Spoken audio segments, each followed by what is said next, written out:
Hey, ça vous dit qu'on se prépare au dessin en excursion, cette période où nous sommes coincés chez nous? Alors venez vite avec moi, aujourd'hui on parle des étapes pour organiser un carnet de voyage.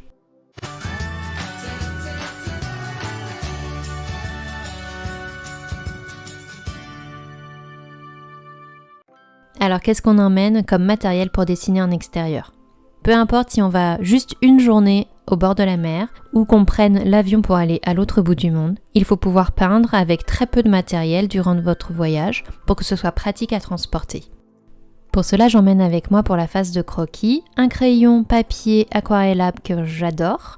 Ces crayons se diluent lors de la peinture avec l'eau. C'est parfait pour que le croquis soit un peu moins visible et créer certaines ombres. Pour les finitions, j'apporte 2 stylos à encre. Un en forme de pinceau taille B et un second de taille M avec lequel on peut faire des traits un peu plus fins au vu de son embout. D'autres accessoires aussi que j'emporte, ce sont des gommes. La première, c'est une gomme normale pour les zones beaucoup plus grandes et ensuite une gomme crayon pour les zones beaucoup plus fines à effacer. Les derniers accessoires aussi à transporter, ce sont des pinces pour tenir les pages du papier et éviter d'être dérangé par le vent et aussi un taille-crayon. Pour la peinture, j'aurais besoin, comme je serai en extérieur, de pinceaux à réservoir. Les 3 ont des tailles différentes et mon préféré est celui de la marque Pentel, car la tenue en main est plus facile. C'est le bleu que je vous montre. Je testerai aussi les 2 autres pinceaux car je n'ai pas pu encore le faire. Il y en a un très fin pour les détails et les 2 autres sont pour les zones un peu plus grandes.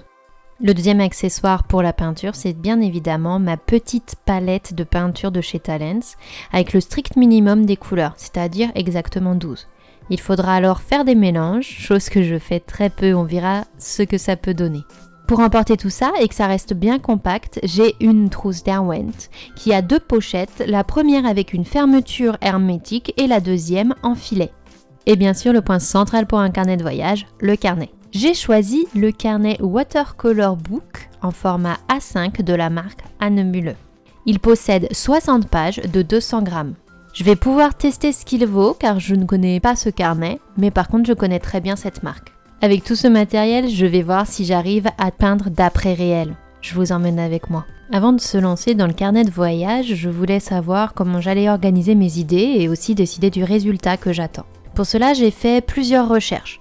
J'ai d'abord commencé avec Pinterest, je me suis créé un album avec des épingles de différentes pages de carnet de voyage. Je me suis imprégnée des présentations possibles. J'aimerais un carnet de voyage où le blanc de la feuille est bien le blanc correspondant à la lumière. Ensuite, j'ai regardé quelques vidéos YouTube avec des conseils sur les carnets de voyage. La meilleure des vidéos étant celle de Cindy Barillet. Je vous mettrai le lien en description. Elle parle de son voyage en Martinique. J'ai fait des recherches sur Google, sur différents blogs qui donnaient des bonnes astuces pour créer son carnet de voyage. Et toutes ces recherches, je sais comment je souhaite structurer ce carnet. Je commencerai par une page d'introduction, que je peindrai quand le carnet sera terminé, comme j'aurai tous les souvenirs des peintures. Ensuite, j'aurai une double page avec la carte de l'île où je pars en voyage, pour noter tous les endroits où nous sommes allés et qui servira aussi de sommaire. Enfin, le reste des pages du carnet seront dédiées à des activités ou moments du voyage que je souhaite peindre. Une double page par demi-journée environ sera suffisante. J'avais déjà fait un carnet de voyage il y a plus de 2 ans et j'ai pu en tirer quelques leçons. La première serait de créer tout le temps des descriptions pour expliquer le lieu, mais aussi les différents moments que j'ai pu vivre. La deuxième serait de ne pas refaire des personnages sur mon carnet. Ça complexifie les dessins, il faut plus de temps, mais aussi il faut que l'anatomie soit correcte. Et la dernière serait de se concentrer sur 1 ou 2 moments dans la journée au lieu de vouloir faire le maximum de dessins pour se souvenir de tout ce qu'on peut avoir vécu. J'ai vu une super idée dans le blog atelierbucolique.com. Le principe était que pour chaque activité, en plus de la description, je vais ajouter en haut de la page un petit résumé avec des icônes. Pour avoir la date représentée par un calendrier, le lieu exact représenté par une icône de géolocalisation, la météo représentée par les éléments, que ce soit soleil, nuages, pluie, et aussi une note sur le moment, l'emplacement ou l'activité représentée par un nombre d'étoiles sur 5. Une chose que je peins jamais est la nourriture. Or, les souvenirs culinaires font aussi partie du voyage. Je vais essayer d'en peindre un petit paquet pour se rappeler de ces bons moments aussi. Je vais voir ce que ça peut donner. Pour avoir la liste complète de toutes leurs idées, je vous mets le lien en description. En faisant mon petit test de peinture d'après réel, je remarque qu'il me manque quelques accessoires. Il va falloir ajouter un petit chiffon pour essuyer mes pinceaux, mais aussi je vais prendre un petit réservoir d'eau pour pouvoir les rincer.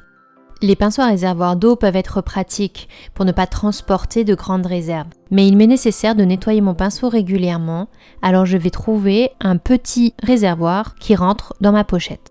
Faites le test de votre matériel avant de partir, ça évitera quelques déconvenues et aussi de ne pas vous empêcher de peindre. Dans une prochaine vidéo, je vous montrerai le résultat de ce carnet de voyage et je vous ferai aussi mes différents retours et mes ressentis. Si ça vous a plu, lâchez un pouce bleu, abonnez-vous et aussi dites-moi en commentaire si vous êtes déjà un adepte des carnets de voyage. Je vous dis à très bientôt pour une nouvelle vidéo.